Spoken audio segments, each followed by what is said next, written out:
Welcome back, everyone. I'm Brittany Foster. Thanks for tuning in to Good Morning KU. We had nice weather this past weekend with temperatures going into the upper 70s and even hitting 81 on Sunday. Along with that, we had nice blue skies and a few clouds, and that's because we had some storms that moved in overnight last night. Those are luckily out of the way, and into the beginning of this week, it looks like we're going to have some nice temperatures along with that and some nice clear skies. But through the end of the week, it looks like we're going to have some clouds move through, and I'll give you more information on that after this short break later on in the show.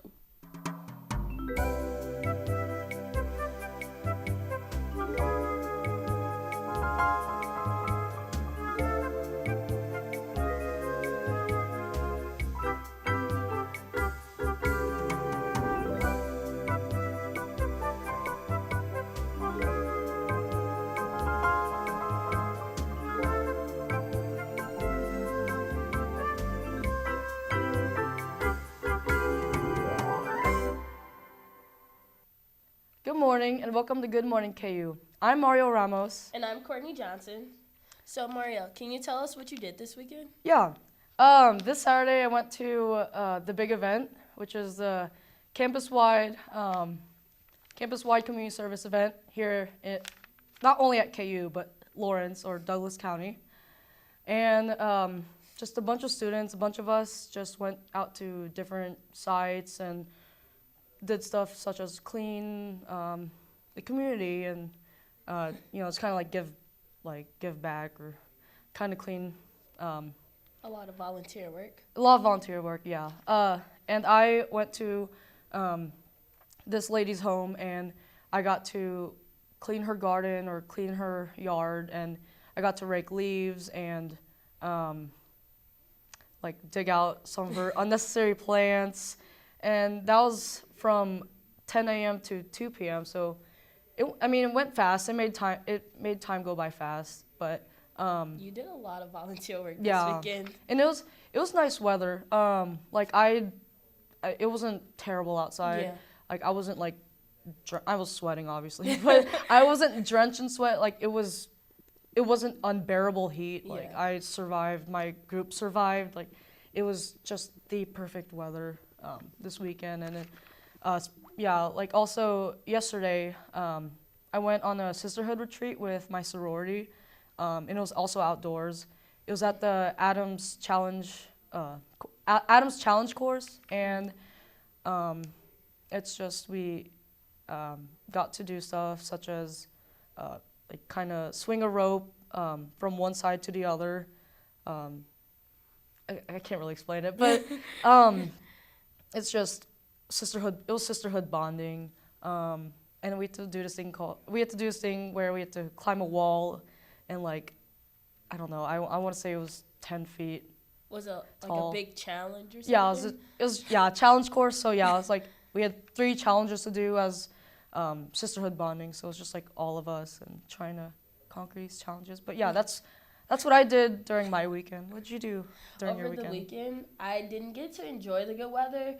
I did some spring cleaning inside of my apartment, but then I got a little sick somehow last night. So I don't know if it's because of the weather change, but hopefully I get better and get to enjoy the good weather. But some people that did get to enjoy good weather were the Royals. Yes. They're playing their home opener today against the Athletics. So, yep, it's opening day for them. Yeah, so I think everyone should tune in and watch the Royals. Yeah. And support. We have a lot of support good fans. our men in blue.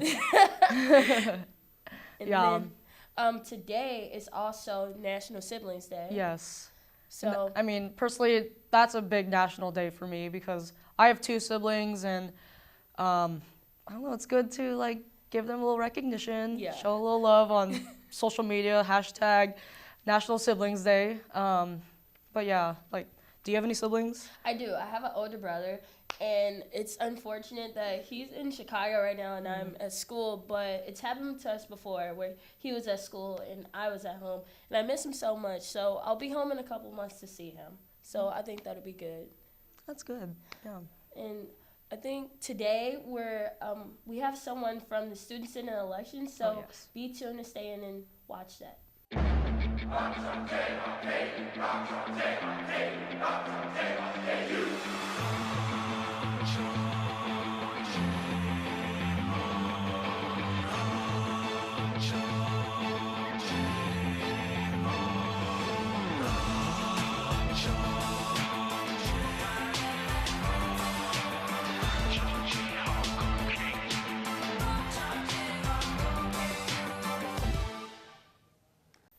welcome back. I'm Al, and I'm here with a special guest, Victoria Snitsar, who is a campaign manager for KUnited. So, group, and so some of your platforms include college affordability, a student success center, grad student orientation, and other things. Can you tell me a little bit more about more of your platforms? Yeah, so one of our platforms that we're really passionate about is the college affordability. We want to create a universal scholarship application that anybody can use within the university. This is modeled after systems that the journalism school and the School of Education already uses, where anyone that's enrolled in that school can apply for a scholarship, but we just want to make a cohesive application that any student at KU can use. We also want to create a graduate student orientation.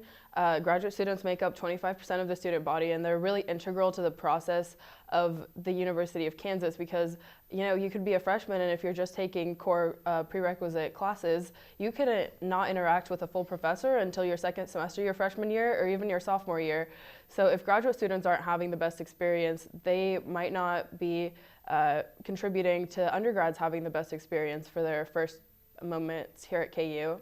And then another platform that we're really excited to get working on if we end up in office is the Student Success Center. This is a platform that the Provost's office is already implementing, and we would just be another campus partner. And we believe that to make long-term sustainable change at the university, we really need to be able to create these platforms that are actually able to be implemented. And there's actually a guide in the University Daily Kansan that goes over the feasibility of these platforms, so pick up a copy of the Kansan and check those out. Wow, that's awesome. You guys have a lot of platforms. How exactly did you kind of, as you're like a campaign, how exactly did you come up with those platforms? Or is that like a hard thing? I mean, do you just like all sit down in a group and you're like, these are our platforms we want to go forth with? When we started off, we probably had about 30 different ideas kind of floating around in our heads. We have a core group of about 6 or 7 people, and we got together back in about December. And we were like, what are our kind of core main ideas? So we were able to pick out those 5 that you pointed out. And then within those 5, there's points that are expanded upon. So within the platform of college affordability, we also implemented an iClicker program and promotion of open access textbooks. But we kind of figured out those big ideas and kind of went off of that. So you're a campaign manager. Yes. So what exactly do you do with KUnited? Like, what does a campaign manager do? So as a campaign manager, I'm in charge of basically managing everything that goes on. It's a lot of delegating, which I was pretty surprised, because I'm kind of one of those people that if you need something to get done, I just kind of go do it, whether it's posting on social media or going and doing a chalking. But now it's kind of, I think the biggest role as a campaign manager is to inspire people on your slate to be able to go out and do the work, because that's what our campaign really is about, is doing the work. So if we can prove during the course of the election that we're about doing the work, I think that that'll bode well for us if we're fortunate enough to end up in office. Yeah, so what exactly makes like your KUnited different from the other, platforms or other groups, running for Student Senate as well? So I think something that definitely sets us apart is just our commitment to doing the work. Our presidential candidate, Thomas Green, and our vice presidential candidate, Zoya Khan, have a record of, throughout their time at KU, they've implemented change in different areas across campus. Thomas Green, who's our presidential candidate, he is the chair of the Student Environmental Advisory Board, and he formerly served as the Policy and Development Director in Student Senate. And he's very passionate about environmentalism and sustainability. So the campus bike share would be one program that he's really passionate about implementing. And then Zoya Khan, who's our vice presidential candidate, she's currently the chair of the Multicultural Affairs Committee on Student Senate, and they've been kind of the committee that's tasked with implementing change and making connections with multicultural groups on campus. And so she's kind of been at the forefront of discussions with the multicultural student government and trying to make Student Senate more inclusive. Zoya really believes that you can only create change if you work within an institution, so that's something that she's been really passionate about this year, and she would definitely be good at doing as student body vice president. So elections are coming up really soon. So how exactly do students, go out and vote? Like, is that online, or do you go to like a place, or can you tell me a little bit more about that? Great question. So elections are Wednesday and Thursday, April 12th and 13th. There's going to be an on-campus physical polling location on Westco Beach that's going to be monitored by the Elections Commission.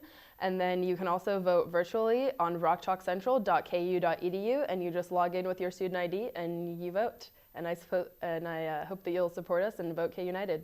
Yeah, that seems like a very easy thing to do. I didn't know that you could do it online. That's super easy. So do you have anything else to add? No, just, no matter who you vote for, just go out and vote. Something that I've been passionate along for a really long time is just civic engagement. And I think just a reflection of, our national politics and our state politics is that more people are going in and getting involved. And I'm just excited to see the fact that we have 4 coalitions running. So just go out there and be an engaged student. Student Senate controls $24 million of student fees a year. So you all really have a stake in this election, and I hope that you go and exercise your vote. Awesome. Well, thank you so much for coming on Thank and you. talking about KUnited. But be sure to go out and vote Wednesday and Thursday, and stay tuned because we'll be back with the news.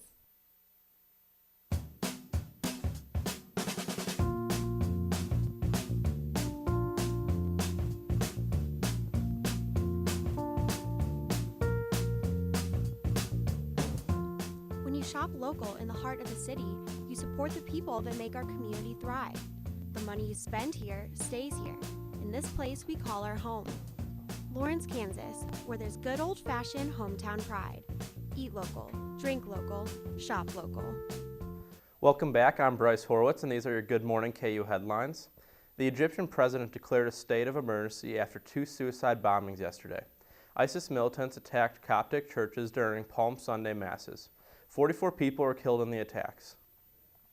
Secretary of State Rex Tillerson makes his first diplomatic trip to Russia today. The trip comes amid tensions due to Russia's disapproval of U.S. airstrikes against Syria.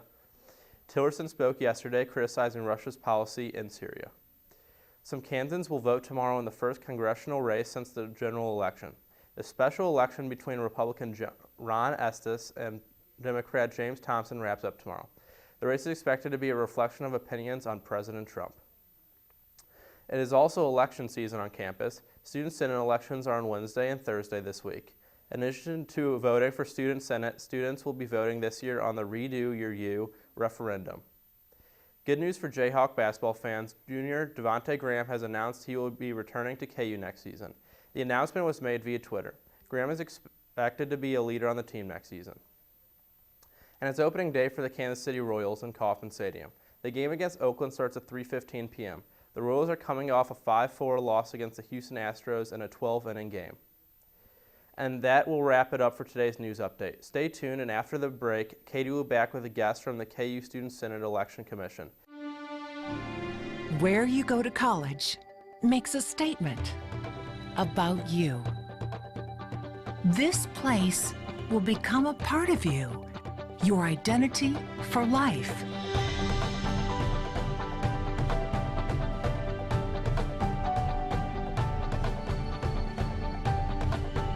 The University of Kansas, a great place to be you. Welcome back. I'm Katie Bernard with our guest Garrett Farlow from the KU Elections Commission. Garrett, can you just tell me a little bit about what your job is on the Elections Commission?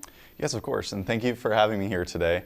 My job, I'm chair of the Elections Commission, and the Elections Commission is tasked with making a fair and equitable election as well as we can. So we are tasked with getting all of the people's forms, making sure everyone isn't spending over the financial cap for the elections, and then making sure that they are able to run in a certain constituency. Okay, so what has that job been like this year? And that I know last year there were no violations complaints, whereas there have been plenty this year. Yes, so this year we have 4 coalitions, which has been making our job really hard, but we're really happy that there is a lot that's going on, a lot of action, because the elections process is really working. So with this year, there's been us kind of cracking down on the rules and interpreting them as well as we can. So we've been taking our job really seriously, as in years past it's just been kind of a check the box and go. So what does that really entail of taking your job really seriously in that way? So we have been asking everyone to really stick to the deadlines that are outlined in our Student Senate rules and regulations, as well as checking all the signatures that are going on the constituency forms. Okay, have you had generally positive response from the coalitions with being a little bit more? I wouldn't say super positive, but we told them at the beginning when we were approved and appointed that we were going to take it really seriously and that we would be enforcing the rules this year. Why that decision to take it more seriously than in years past? Our view with the commission is that if we are going to go light on the rules and just pick and choose what we're going to enforce, it would open up the elections to a lot of liability and there would be room for people to complain about bias. So if we enforce all the rules that are there, then we can't be open up to having that bias. Absolutely, that makes sense. And then how did you get involved with the Elections Commission? Yes, thanks for asking. So I've been a student senator for 3 years prior, and this year I decided not to seek out involvement in student senate. I'm an ROTC student, so I decided that I want to focus on that this year. And then Harrison Baker, who is our compliance chair, he asked me to kind of join on with the commission, and it so happened that that's what happened, and I'm really happy to be involved.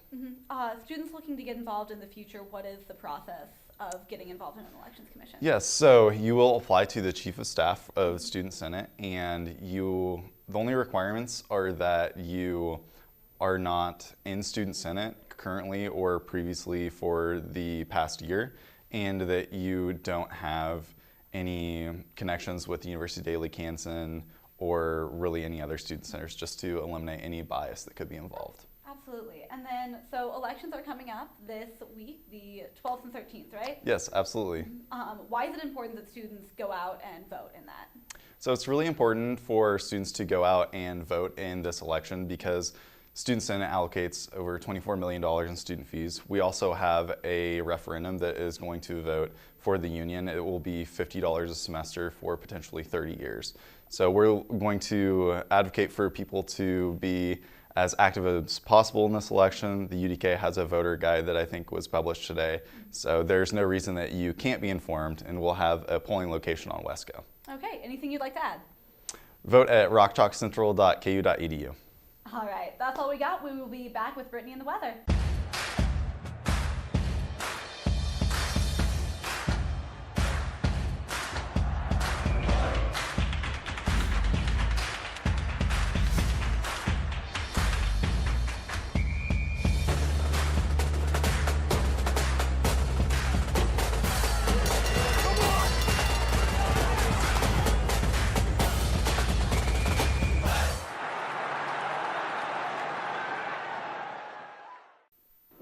Welcome back, everyone. I'm Brittany Foster. Mason, one of our news anchors, is outside right now with a live shot. Mason, how is the weather outside?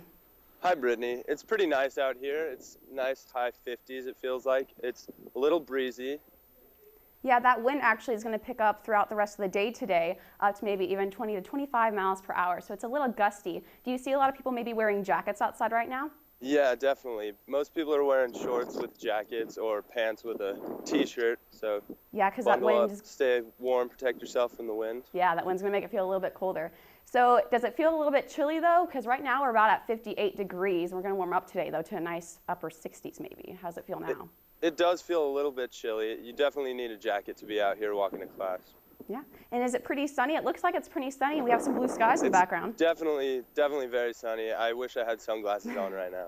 Yeah, I bet. Well, thanks, Mason, for the live shot. Thank you, Brittany. Okay, well, we're going to look at our weather headlines for today and this week in general. We have some warm temperatures to start off this week, and actually those will pretty much last all throughout this rest of the week. And then sunny weather for the first half of the week, but then rain sadly is going to return. We are not done with the rain. It is off after all spring, so the rain will stay with us for a while. Currently we're sitting at a temperature of 59 degrees. As you saw, Mason said it's pretty nice outside. You might want to coat because those winds are a little bit strong just to make it feel a little bit colder. And also we have nice sunny skies, so that'll help us warm up for the rest of the day to eventually get to a high of 68 degrees. And tonight is the Royals' home opener, so we're going to have nice warm weather for them, which will have nice sunny skies, no rain, so we don't have to worry about any rain delays. Partly cloudy skies, and then those winds, like I said, are going to pick up to about 10 to 20 miles per hour or even more. So it's going to be a little bit windy, so if you're going to the game, make sure you hold on to your hat. And then here's your hourly planner. Going through the rest of the day, those temperatures will warm up to about 68 degrees by 5, clear skies all throughout the day with maybe a few clouds from then and there, and those winds will pick up. Here's your 5-day forecast. Royals home opener Tuesday looks pretty nice as well. Wednesday it looks like we're going to have some partly cloudy conditions, and then there's that rain that returns going into Thursday and Friday with temperatures going into the 70s.